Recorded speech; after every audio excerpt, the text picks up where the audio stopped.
ലിസബത്ത് സ്വെല്ലിലേക്ക് എല്ലാവർക്കും സ്വാഗതം. ഇന്ന് ഞാൻ തയ്യാറാക്കാൻ പോകുന്നത് ഐസ് പോപ്സിക്കിൾസ് ആണ്. ഇതിന് കോലൈസ്, സ്റ്റിക്ക് ഐസ് എന്നൊക്കെ പറയും. അപ്പോൾ ഇത് കുട്ടികൾക്കും മുതിർന്നവർക്കും എല്ലാവർക്കും ഇഷ്ടപ്പെടുന്ന ഒരു ഐസാണ്. ഇത് ചെറുപ്പകാലത്തൊക്കെ നമ്മളിത് ഇഷ്ടം പോലെ കഴിച്ചിട്ടുണ്ട്. പക്ഷെ നമ്മൾ ഈ കടകളിൽ നിന്ന് വാങ്ങുമ്പം നമുക്ക് ആ ടേസ്റ്റിലൊന്നും ഇപ്പോൾ കിട്ടാറില്ല. നമ്മൾ വീട്ടിലുണ്ടാക്കിയാലും പണ്ടത്തെ ഐസിൻ്റെ ആ ടേസ്റ്റൊന്നും കിട്ടില്ല. അതെങ്ങനെയാണെന്നുള്ളത് കറക്റ്റായിട്ട് എനിക്കറിയത്തുമില്ല കേട്ടോ. പക്ഷേ ഇപ്പം നമ്മൾ കടകളിൽ നിന്ന് വാങ്ങുന്ന ആ സ്റ്റിക്ക് ഐസിനേലും നല്ല ടേസ്റ്റ് തന്നെ നമുക്ക് വീട്ടിൽ ഉണ്ടാക്കാം. അത് യാതൊരു മായവുമില്ലാതെ, കളറോ എസൻസോ ഒന്നും നമ്മൾ ചേർക്കുന്നില്ല. അപ്പം ഇന്ന് ഞാൻ ചെയ്യാൻ ഉദ്ദേശിക്കുന്നത് 6 തരത്തിലുള്ള സ്റ്റിക്ക് ഐസാണ്. അപ്പോൾ അതെങ്ങനെയാണ് തയ്യാറാക്കുന്നതെന്നൊക്കെ നമുക്ക് നോക്കാം. പിന്നെ ഈ മോൾഡ് തിരഞ്ഞെടുക്കുമ്പോൾ ശ്രദ്ധിക്കേണ്ട കാര്യം, സിലിക്കോൺ മോൾഡ് എടുക്കുക. അതാണ് എനിക്കിഷ്ടം കേട്ടോ. എനിക്ക് 2 ടൈപ്പ് മോൾഡുണ്ട്. ഒന്ന് സിലിക്കോണും ഉണ്ട്, പിന്നെ പ്ലാസ്റ്റിക് ടൈപ്പ് മോൾഡും ഉണ്ട്. അപ്പോൾ അതിൻ്റെ ഒരു കുഴപ്പം എന്താണെന്ന് വെച്ച് കഴിഞ്ഞാൽ അതിൽ നിന്ന് വിട്ട് കിട്ടാനായിട്ട് ഭയങ്കര ബുദ്ധിമുട്ടാണ് ഐസ്. അപ്പോൾ നമ്മളത് ചൂടുവെള്ളത്തിൽ ഇറക്കി വെക്കണം. എന്നിട്ട് പിന്നെ എടുക്കുമ്പോഴത്തേക്കും ചിലപ്പോൾ കുറച്ച് മെൽറ്റായി പോകും. അതുപോലെ തന്നെ ഫോഴ്സ് പ്രയോഗിച്ച് നമ്മളത് എടുക്കാൻ ശ്രമിക്കുമ്പോൾ ചിലപ്പോൾ കോല് തന്നെ ഇളകിപ്പോരും. അപ്പോൾ ഈ സിലിക്കോൺ മോൾഡ് ആകുമ്പോൾ ആ പ്രശ്നമില്ല. കുറച്ച് ഫോഴ്സിൽ നമുക്കിങ്ങോട്ട് പെട്ടെന്ന് തന്നെ അത് എടുക്കാൻ പറ്റും. അതുകൊണ്ട് എനിക്കിഷ്ടം സിലിക്കോൺ മോൾഡാണ്. അപ്പോൾ ഈ കാണുന്നതാണ് സിലിക്കോൺ മോൾഡ്.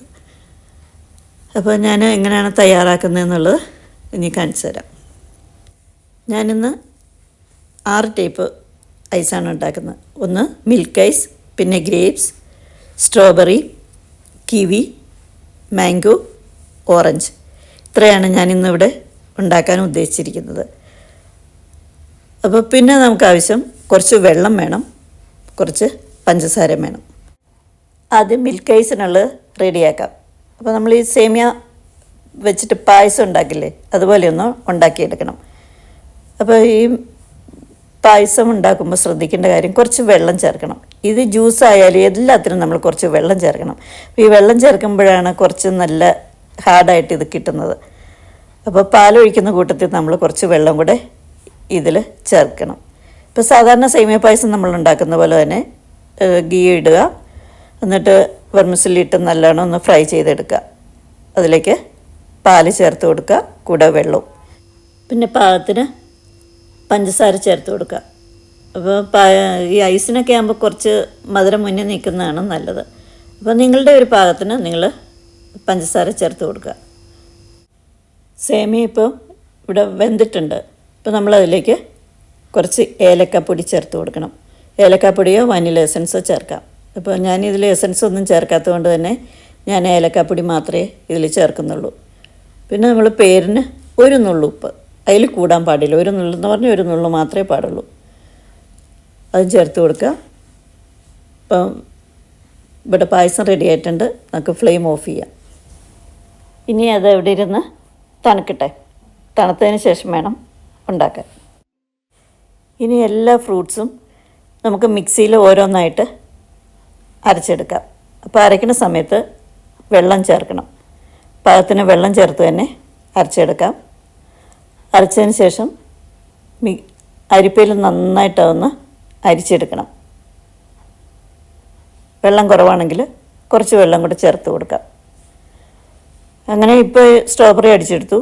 ഇതുപോലെ ബാക്കിയുള്ള ഫ്രൂട്ട്സും ഓരോന്നായിട്ട് അടിച്ചെടുക്കാം.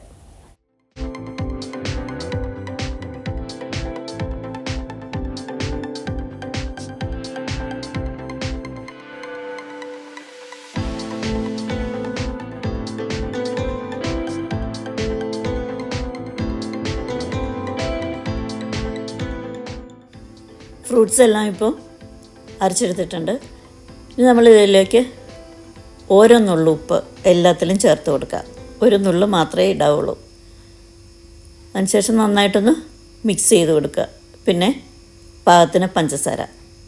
ഞാനിവിടെ ഒരു 2 ടീസ്പൂൺ പഞ്ചസാര വീതം ഇടുന്നുണ്ട്. കാരണം ഇച്ചിരി നല്ല മധുരമൊക്കെ വേണമല്ലോ.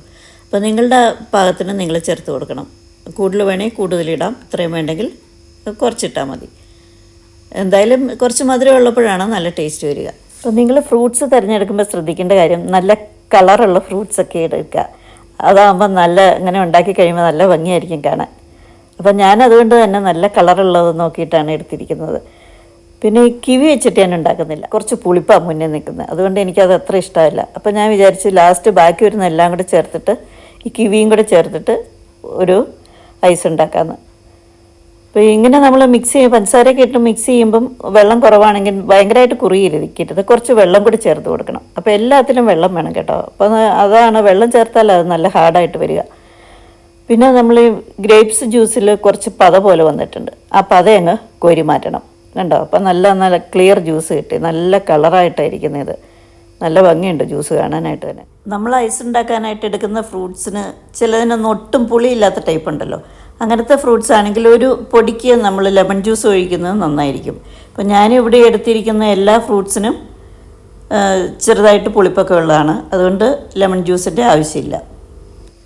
പിന്നെ ഈ ഡ്രാഗൺ ഫ്രൂട്ട് ഉണ്ടല്ലോ, റെഡ്, അതൊക്കെ വെച്ചിട്ട് ഇങ്ങനെ ഐസ് ഉണ്ടാക്കിയാൽ നല്ല ഭംഗിയായിരിക്കും കാണാൻ, നല്ല ടേസ്റ്റും ഉണ്ടാവും അതിന്. അപ്പോൾ ഞാനിനി ഒരു ചോർപ്പ് വെച്ചിട്ട് എല്ലാം ഇങ്ങനെ ഇതിലേക്ക് ഒഴിക്കുകയാണ്. ചോർപ്പ് വയ്ക്കുന്നതെന്ന് വെച്ച് കഴിഞ്ഞാൽ അല്ലാതെ ഒഴിക്കുമ്പോൾ ചിലപ്പം ഇതിലെല്ലാം സ്പ്രെഡാവും, അതുകൊണ്ടാണ് ഞാനത് ചോർപ്പ് വെച്ചിട്ട് ഓരോന്ന് ഒഴിച്ചു കൊടുക്കുകയാണ്. ഞാനീ പായസത്തിൽ നിന്ന് സേമിയ കുറച്ച് മാറ്റിയിട്ടുണ്ട് കേട്ടോ. ആദ്യം കുറച്ച് പാല് തന്നെ ഒഴിക്കാം, എന്നാലും കുറച്ച് സേമിയ അതിനകത്തുണ്ട്. അല്ലെങ്കിൽ ആദ്യമേ ഒഴിക്കുമ്പോൾ എല്ലാം കൂടി ഇങ്ങനെ അടിയിൽ വന്നാലോ എന്ന് വിചാരിച്ചിട്ടാണ് അത് ഞാൻ കുറച്ച് മാറ്റി വെച്ചേക്കുന്ന. പാൽ ഒഴിച്ചതിന് ശേഷം ലാസ്റ്റ് മുകളിൽ കുറച്ച് ഇട്ട് കൊടുക്കാമെന്ന് വിചാരിക്കുന്നു. മുകളിലിട്ടാൽ അത് താഴേക്ക് കുറേ പോരും, എന്നാലും ഞാൻ അങ്ങനെ ചെയ്തു നോക്കുകയാണ്. 6ാമത്തെ ഐസ് ഞാൻ ഉണ്ടാക്കുന്നത് ബാക്കി വന്ന എല്ലാ ജ്യൂസിൽ നിന്നും കുറേശ്ശെ ഒഴിച്ചിട്ടാണ്. അപ്പോൾ ആ കൂട്ടത്തിൽ കിവിയുടെ ജ്യൂസ് ഞാൻ ചേർക്കുന്നുണ്ട്.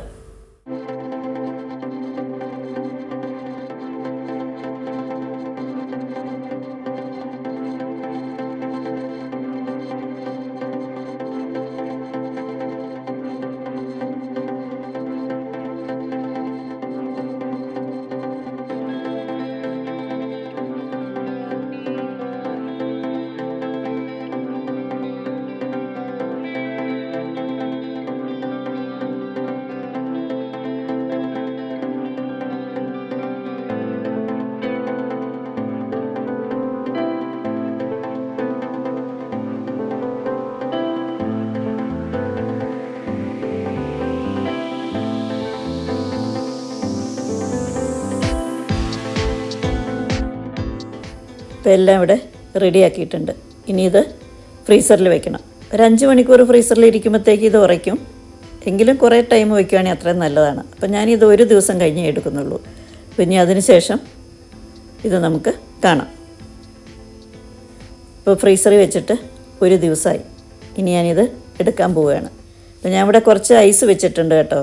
കാരണം ഇത് എടുക്കുമ്പോൾ ഇനി മെൽറ്റ് ആവണ്ടല്ലോ എന്ന് വിചാരിച്ചിട്ട് കുറച്ച് ഐസിലേക്ക് എടുത്ത് വെക്കാമെന്ന് ഞാൻ വിചാരിക്കണം. അപ്പോൾ ഇതുപോലെ കുറച്ച് ഫോഴ്സ് കൊടുത്ത് ഇങ്ങനെ താഴേക്ക് ആക്കുമ്പോൾ ഇത് നമുക്ക് പെട്ടെന്ന് തന്നെ ഇത് എടുക്കാൻ പറ്റും. പക്ഷേ കൈക്കൊക്കെ കുറച്ച് തണുപ്പുണ്ടാവും കേട്ടോ. അങ്ങനെയെല്ലാം നമുക്ക് എടുത്തു വയ്ക്കാം. ഇപ്പോൾ ഓറഞ്ചാണ് എടുത്തത്. ഇനി അടുത്തത് ഗ്രേപ്സ്. ഇത് കാണാൻ നല്ല രസമുണ്ട് അല്ലേ? അപ്പോൾ അതുപോലെ തന്നെ ടേസ്റ്റും ഉണ്ട് ഇതിന്. നല്ല മധുരവും ആ ജ്യൂസിൻ്റെ ടേസ്റ്റും ഒക്കെ കൂടെ വരുമ്പോഴത്തേക്കും നല്ലതാണ്. അപ്പോൾ എല്ലാം ഇതുപോലെ തന്നെ വിടിച്ചെടുക്കാം.